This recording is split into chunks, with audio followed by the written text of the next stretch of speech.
स्वागत है आपका देवभूमि समाचार में। मैं हूं आपके साथ जूही सिंह और बढ़ते खबरों की ओर। देहरादून से खबर सामने आ रही है। सीएम धामी करेंगे समीक्षा बैठक। सूचना विभाग की समीक्षा बैठक आज।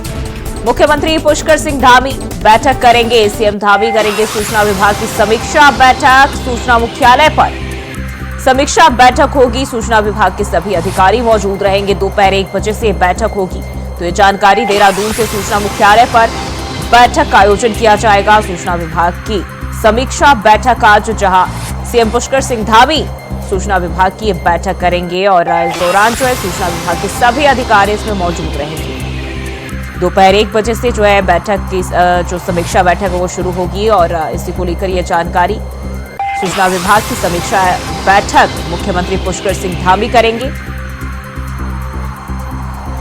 जहां विभाग के सभी अधिकारी मौजूद रहेंगे। देहरादून से बड़ी जानकारी सामने आ रही। सीएम धामी समीक्षा बैठक करेंगे। सूचना विभाग की समीक्षा बैठक आज 1 बजे बताया जा रहा है। दोपहर 1 बजे से सूचना विभाग की ये बैठक शुरू होगी।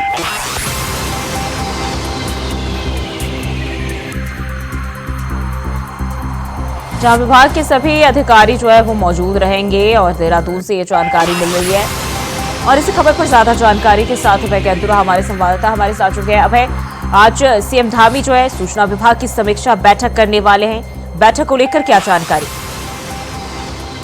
आज भी मुख्यमंत्री पुष्कर सिंह धामी जब भी समय मिलता है विभागों की समीक्षा बैठक लगातार यहां पर करते हैं और आज सूचना एवं लोक संपर्क विभाग की समीक्षा बैठक यहां पर होगी। सूचना विभाग का जो मुख्यालय है वहीं पर इस बैठक का आयोजन वहां पर किया गया है। मुख्यमंत्री पुष्कर सिंह धामी दोपहर 1 बजे समीक्षा बैठक को करेंगे। सूचना विभाग के तमाम अधिकारी यहां पर मौजूद रहेंगे। सूचना सचिव यहां पर मौजूद रहेंगे और विभाग की तरफ से किस प्रकार से जागरूकता कार्यक्रम अभी तक सरकार की विभिन्न योजनाओं को लेकर चलाए गए हैं उन सब चीजों की जानकारी यहां पर लेंगे। साथ ही सरकार के जो महत्वपूर्ण जो निर्णय अभी तक हुए हैं उन निर्णयों को लेकर सूचना विभाग ने किस प्रकार से प्रसारित करने का काम अब तक यहां पर किया है, किस प्रकार से सरकार की जो योजनाएं उनको जन जन तक पहुंचाने के लिए किस प्रकार से विभिन्न योजनाएं सूचना विभाग तक संचालित की जा रही है। साथ ही प्रदेश की जो प्रमुखता वाली जो चीजें हैं जिनके समझा जा सकता है कि उत्तराखंड राज्य विकास के पथ पर अग्रसर है, उन सब चीजों की जानकारी आज मुख्यमंत्री के द्वारा यहाँ पर ली जाएगी।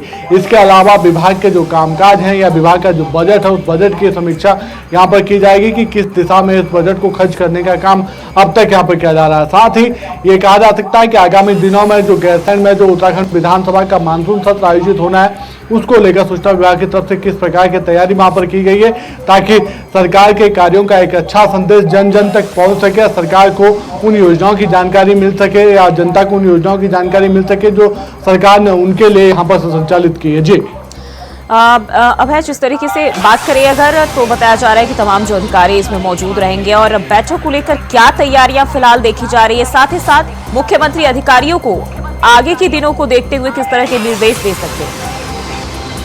देखिए, अभी तक मुख्यमंत्री पुष्कर सिंह धामी जब भी किसी विभाग की समीक्षा बैठक करते थे तो सचिवालय में इस बैठक का आयोजन यहाँ पर होता था और मुख्यमंत्री की तरफ से चतुर्थल पर वो सभी समीक्षा बैठक वहाँ पर आयोजित होती थी। लेकिन इस बार यह समझा जा सकता है कि मुख्यमंत्री पुष्कर सिंह धामी ने विभाग के ही जो मुख्यालय है उस मुख्यालय में समीक्षा बैठक को करने का निर्णय यहाँ पर लिया है। यानी अधिकारियों से ही उनके ऑफिस की जो चीजें हैं उन चीजों को जानने का काम यहाँ पर किया जाएगा।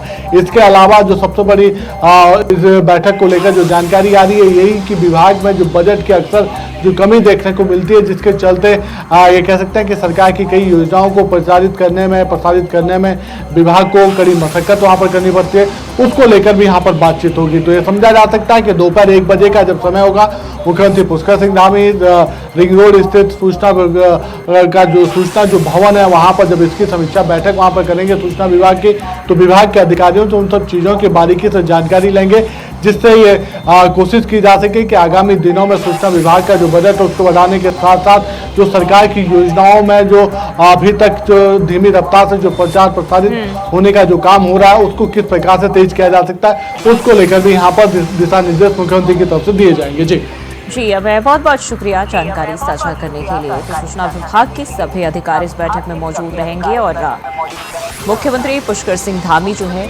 इस दौरान जो है दिशा निर्देश दे सकते हैं और अधिकारियों की समीक्षा बैठक कर सकते हैं। सूचना मुख्यालय पर यह बैठक होगी 1 बजे से और सभी अधिकारी इस दौरान मौजूद रहेंगे। कई अहम मुद्दों पर बातचीत और चर्चा।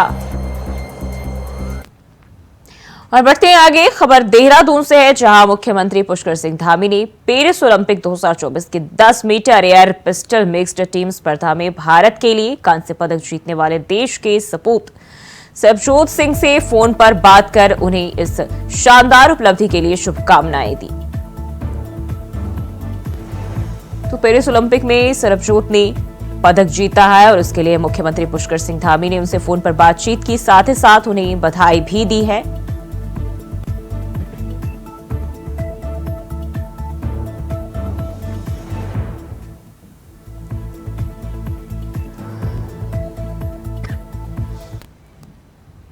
और वहीं बढ़ते हैं आगे, केदारनाथ से बड़ी खबर सामने आ रही। रेस्क्यू अभियान 5वें दिन भी जारी। 5वें दिन भी रेस्क्यू अभियान जारी है। सीएम धामी लगातार ले रहे अभियान की जानकारी। चिनूक केमाई से किया जा रहा एयरलिफ्ट, तो ये जानकारी केदारनाथ से सामने आ रही। रेस्क्यू अभियान 5वें दिन भी लगातार जारी है, जिसमें चिनूक केमाई का इस्तेमाल किया जा रहा है। इसके जरिए जो है एयरलिफ्ट कराया जा रहा है। अब तक 133 लोगों को एयरलिफ्ट कराया गया है। सर्च अभियान में स्निफर डॉग की भी मदद ली जा रही है। जंगल मंदाकिनी नदी के पास सर्च ऑपरेशन जो है वो जारी है। तो ये जानकारी केदारनाथ से खबर सामने आ रही है। मंदाकिनी नदी के पास जंगल में भी जो है सर्च अभियान जारी है और लगातार 5वें दिन ये सर्च अभियान। और एक बार फिर से अभय कैंतुरा की ओर रुख कर लेते हैं, हमारे साथ जुड़े हुए हैं अभय। केदारनाथ से जो रेस्क्यू अभियान की जानकारी सामने आ रही थी, 5वें दिन भी अभी भी जारी है, क्या जानकारी मिलती है? आज भी केदार घाटी में जो बीती 31 जुलाई को जो भारी बारिश वहां पर हुई थी, तब से जो वहां पर प्राकृतिक आपदाएं थी, उसके बाद से जो रेस्क्यू अभियान चलाने का काम शुरू किया गया था। यानी 3 अगस्त से रेस्क्यू अभियान चला था, जो अभी भी निरंतर जारी है। इस रेस्क्यू अभियान को युद्ध स्तर पर चलाने का काम एसडीआरएफ एनडीआरएफ की तरफ से यहाँ पर किया जा रहा है। एसडीआरएफ की तरफ से अब ये कह सकते हैं कि स्निफर जो डॉग स्क्वाड की जो टीम है, उनको वहां पर सर्चिंग अभियान में भी जोड़ दिया गया है, ताकि किसी भी तरीके से जो श्रद्धालु इस समय वहां पर रास्ता भटके हुए हैं या जंगलों में जो शरण लिए हुए हैं, उनको रेस्क्यू कर सकुशल वापस निकाला जा सके। अभी तक जो आंकड़े इस रेस्क्यू अभियान के सामने आए हैं, उसमें कह सकते हैं कि 10,000 से ज्यादा अभी तक श्रद्धालुओं को रेस्क्यू करने का काम यहाँ पर एसडीआरएफ और एनडीआरएफ की तरफ से कर दिया गया है। गौरीकुंड में रेस्क्यू अभियान समाप्त हो चुका है। गौरीकुंड में पूरी तरीके से कह सकते हैं कि जो लोग भीमबली से या लिंचो से जो नीचे थे, जो गौरीकुंड की तरफ आना चाहते थे, जो रास्ते में फंसे हुए थे, उनको पूरी तरीके से रेस्क्यू करने का काम वहां पर कर लिया गया है। इस समय कह सकते हैं कि भीमबली या लिंचोली के पास के जो जंगल है या जो दूसरी जो जगह है जहां पर श्रद्धालुओं के जाने की उम्मीद है, जो इस भीषण आपदा में जो अपने आप को बचाने का जिनकी तरफ से काम किया गया था, उनको रेस्क्यू करने का काम वहां पर किया जा रहा है। एनडीआरएफ की तरफ से नीचे वाले जो रास्ते हैं, यानी भीमबल से नीचे के जो रास्ते हैं, उन रास्तों पर सर्चिंग अभियान किया जा रहा है। दूसरी तरफ एसडीआरएफ की तरफ से अब उन दूसरी जो परिस्थितियों वाले जो क्षेत्र है, जहां पर ये कह सकते हैं कि जंगल के रास्ते हैं, दूसरे जंगल या खाई वाले जो रास्ते हैं, उन जगहों पर भी सर्चिंग अभियान चलाने का काम किया जा रहा है। एसडीआरएफ की तरफ से एक तरफ तो स्निफर डॉग स्क्वाड टीम का सहारा यहाँ पर लिया गया, दूसरी तरफ से जो ड्रोन कैमरे हैं, उनकी मदद यहाँ पर एसडीआरएफ की तरफ से ली जा रही है, ताकि किसी भी प्रकार से कोई भी श्रद्धालु वहां पर छूटना न पाए, उसका सकुशल रेस्क्यू वहां पर किया जा सके। सेना के जो हेलीकॉप्टर है, चाहे एमआई हो या चिनूक हो, उनके माध्यम से या फिर दूसरे जो 5 हेलीकॉप्टर केंद्र सरकार की तरफ से और यहाँ पर भेजे गए छोटे हेलीकॉप्टर, उनके माध्यम से लोगों को एयरलिफ्ट करने का काम वहां पर किया जा रहा है। यानी जहां पर कोई रास्ता बचा हुआ नहीं है, उन जगहों से उन श्रद्धालुओं को रेस्क्यू कर लिंचोली या भीमबली तक लाने का काम एसडीआरएफ के जवानों की तरफ से किया जा रहा है। और अभी कितने लोगों का रेस्क्यू किया जा चुका है और कितने श्रद्धालु फंसे हुए, जो अनुमान लगाए जा रहे हैं, कितने श्रद्धालु अभी फंसे हुए हैं? अभी तक ये कह सकते हैं कि 3 अगस्त से लेकर आज तक का जो सुबह तक का जो आंकड़ा है, उस पर 10,384 श्रद्धालुओं को अब तक रेस्क्यू किया जा चुका है। अभी भी ये कह सकते हैं कि 400 से 500 के करीब और श्रद्धालु बताने की और श्रद्धालुओं के फंसे होने की उम्मीद यहाँ पर जताई जा रही है। जो लोग जिन श्रद्धालुओं को रेस्क्यू किया गया, उनकी तरफ से जानकारियां वहाँ पर देने का काम किया जा रहा है कि जो उनके साथ के जो दूसरे ग्रुप्स के जो मेंबर थे, वो दूसरे रास्तों पर चले गए थे, जिनका अभी तक कोई रेस्क्यू नहीं हो पाया था। उन लोगों के लिए भी रेस्क्यू अभियान यहाँ पर चलाया जा रहा है। तो उम्मीद ये की जा रही है कि अगले 24 से 48 घंटे के भीतर ये रेस्क्यू अभियान समाप्त हो सकता है और जो श्रद्धालु फंसे हुए हैं जिनको अभी तक रेस्क्यू नहीं किया गया उनको भी रेस्क्यू करने का काम यहाँ पर किया जाएगा। सरकार की तरफ से पूरी व्यवस्था यहाँ पर कर ली गई है। लगातार जिला अधिकारी और एसपी से वहाँ पर बातचीत मुख्यमंत्री स्वयं वहाँ पर कर रहे हैं।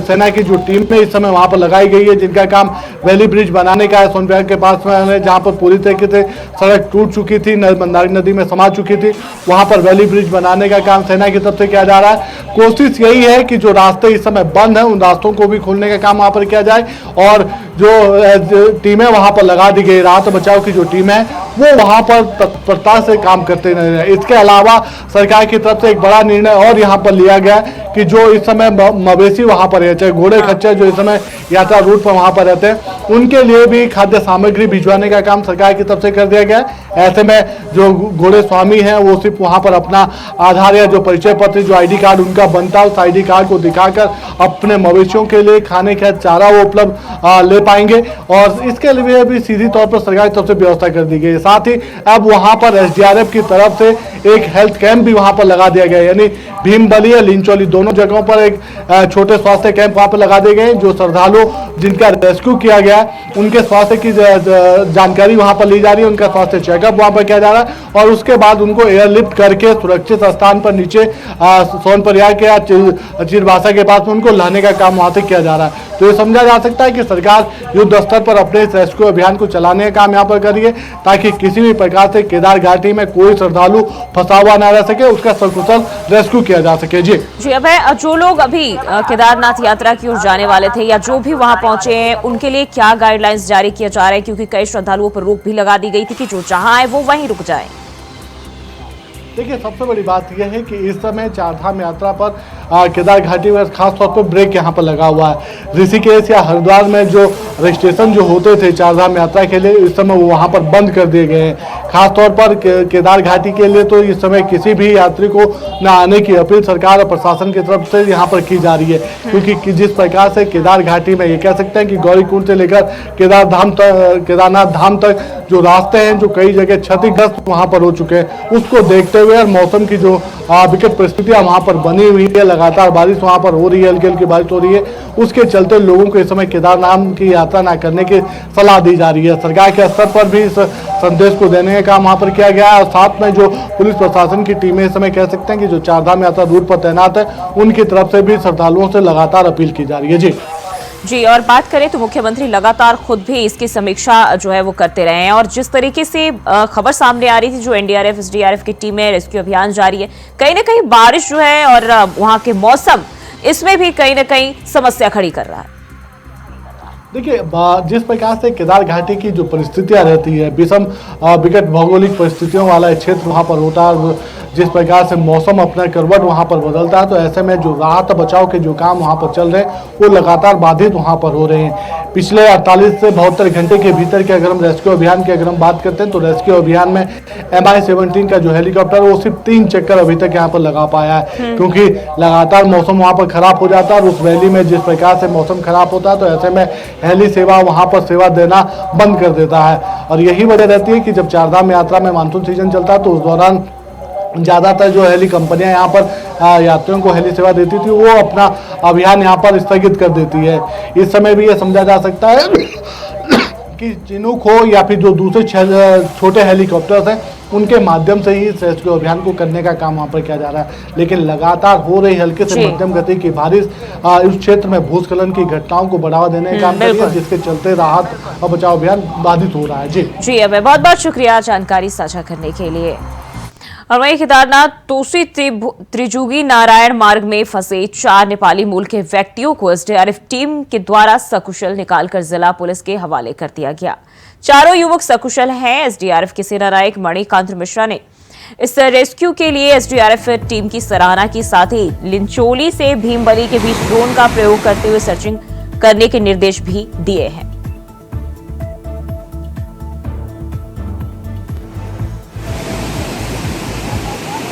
हम ऊपर केदारनाथ में काम कर रहे थे और काम करते क्रम में रास्ता टूट गया और हम फंस के ऊपर से एक वाला ट्रैक पे 8-9 किलोमीटर हो गए पास हो गया आ गया, फिर नीचे आया नदी में बड़ा पानी था, वो पार हो नहीं पाया और फिर हम उधर ही रुक गया 2 दिन। फिर उसके बाद ये सर लोग SDRF वाला टीम आ गया और हमको वहाँ से उद्धार करके सेफली इधर तक लाके पहुँचा दिया रस्सी। और उसके बाद हम नदी के पार फंसे हुए थे और उसके बाद ये SDRF टीम आ गया और उन्होंने हमको उद्धार करके सेफली इधर तक पहुँचाया। और वही खबर रुद्रप्रयाग से है, जहां केदार घाटी का मौसम साफ होने के साथ ही MI-17 और चिनूक से एयरलिफ्ट रेस्क्यू शुरू हो गया है। MI चारधाम हेलीपैड पर यात्रियों को उतार रहा है, जबकि चिनूक गौचर हवाई पट्टी पर यात्रियों को उतारेगा। आपको बता दें कि सुबह 9 बजे तक 133 लोगों को सुरक्षित एयरलिफ्ट कर रेस्क्यू किए जा चुके हैं।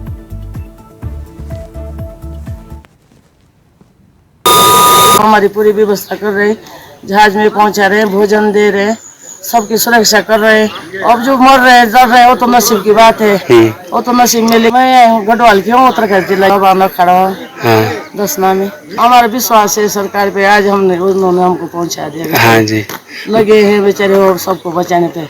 आपने जान उनके हाथ में ले रखे दूसरे को बचाने के लिए। हम भगवान से प्रार्थना करते हैं कि आपका बेचारा के चलना चाहिए और सबकी व्यवस्था होनी चाहिए, सबका जीवन बचना चाहिए। और वहीं केदारनाथ धाम मार्ग पर फंसे यात्रियों का लगातार रेस्क्यू किया जा रहा है। SDRF के कमांडेंट मणिकांत मिश्रा ने बताया कि आज 5 अगस्त को श्री केदारनाथ धाम में फंसे 250 से अधिक यात्रियों को लिंचोली से भीमबली तक सुरक्षित पहुंचाया जाएगा और इस अभियान के लिए SDRF के 6 जवानों की टीम रवाना की गई, जिसके बाद यात्रियों को एयरलिफ्ट कर सोनप्रयाग पहुंचाया जाएगा। वहीं जिन यात्रियों को सुरक्षित कर लिया गया है, उन्होंने धामी सरकार का धन्यवाद भी जताया।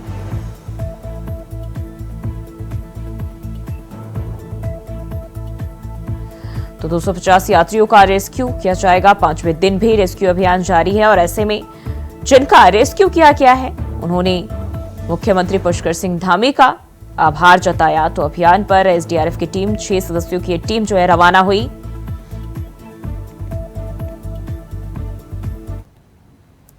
और रुकते हैं छोटे से ब्रेक के लिए, फौरन हाजिर होते हैं। और ब्रेक के बाद स्वागत है आपका। बात करते हैं खबरों की। सीएम पुष्कर सिंह धामी ने फंसे हुए यात्रियों के बचाव कार्य में जो जुटे हुए हैं लोग हैं, उनका आभार जताया। सीएम ने एक्स पर पोस्ट करते हुए लिखा कि यही है देवभूमि की अतिथि देवो भव की संस्कृति। केदारनाथ क्षेत्र में चल रहे रेस्क्यू ऑपरेशन में प्रशासन को स्थानीय लोगों का पूरा सहयोग मिल रहा है।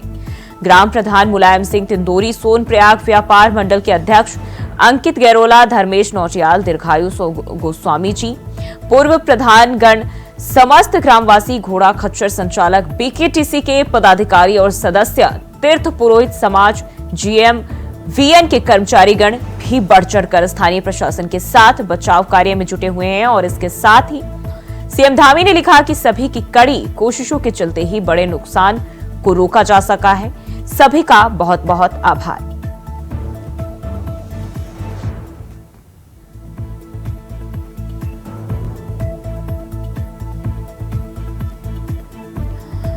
तो सीएम पुष्कर सिंह धामी ने आभार जताया और बचाव अभियान में जुटे हुए सभी लोगों का ट्वीट के जरिए अपने सोशल मीडिया अकाउंट X पर पोस्ट कर उन्होंने आभार जताया।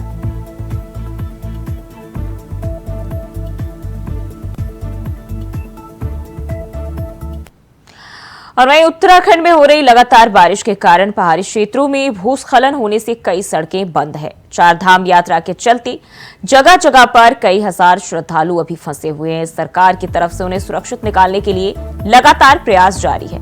इस आपदा की घड़ी में युकाटा में भी फंसे श्रद्धालुओं को निकालने के लिए लगातार कोशिश चल रही है।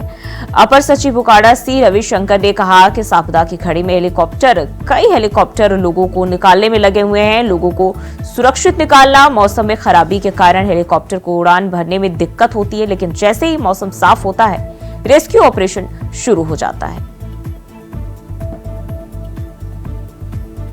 हमारे पास जो पूरा आपदा काल के लिए मानसून काल के लिए ये एक हेलीकॉप्टर ऑलरेडी हायर कर रखा है। ये एक एंटायर वर्ष के लिए, 1 साल के लिए एक और हेलीकॉप्टर जो है हायर करके रखा हुआ है। मगर वर्तमान में जो है केदारनाथ एरिया में जो है काफ़ी मात्रा में जो है लोगों फंसने के कारण अभी जो है अतिरिक्त कई सारा हेलीकॉप्टर्स हम लोगों ने हायर कर दिया है। तो अभी तक आज का जो ऑपरेशंस में जो है 6 हेलीकॉप्टर्स उसमें अभी एंगेज्ड हैं और 2 हेलीकॉप्टर्स एयरफोर्स से भी आया है। बड़े बड़े हेलीकॉप्टर्स हैं, जो मी-17 है और चिनूक है, ये दो जो है वहाँ पे केदारनाथ क्षेत्र में पहुँच चुके हैं। और हमारा जो है छोटे हेलीकॉप्टर्स है, अराउंड 6 हेलीकॉप्टर्स जो है लगातार लोगों को रेस्क्यू कर रहे हैं। अभी मौसम थोड़ा खराब है तो कुछ देर पहले जो है ऑपरेशन। और सीधे चलते हैं देहरादून, जहां सीएम पुष्कर सिंह धामी एआई के सेमिनार में लाइव हैं। हम सभी को एक दूसरे से ऊर्जा प्रदान कर रही है, एक दूसरे के अंदर उत्साह और उमंग पैदा कर रही है। इसके लिए मैं आप सभी का हृदय से धन्यवाद देता हूं।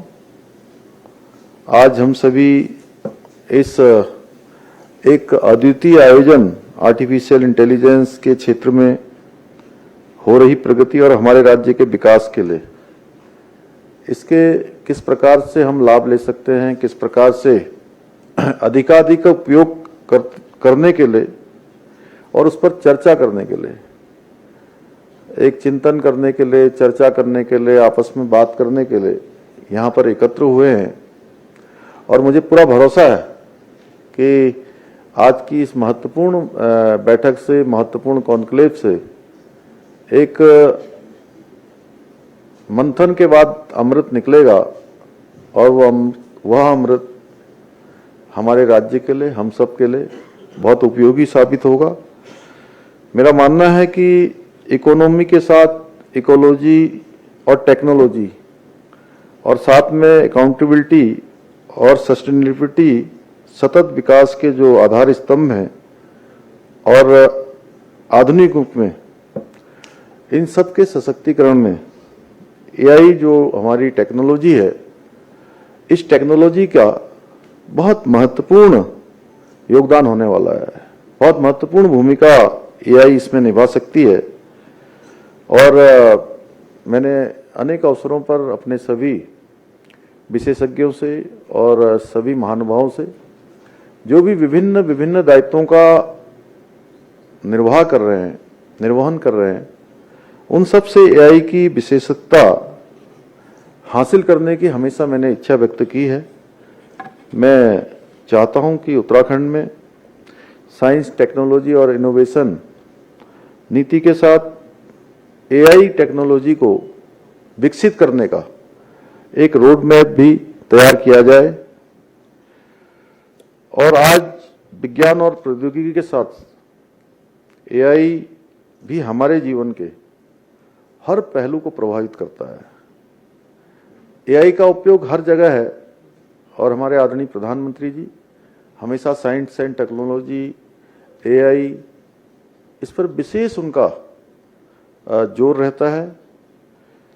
हम सभी जानते हैं जहां पहले एआई को लेकर बहुत प्रकार की शंकाएं भी थी, लेकिन आज विभिन्न क्षेत्रों में एआई के तो सीएम धामी को अभी आप लाइव सुन रहे थे और देवभूमि समाचार में फिलहाल के लिए बस इतना ही। खबरों के लिए बने रहे इंडिया वॉइस के साथ।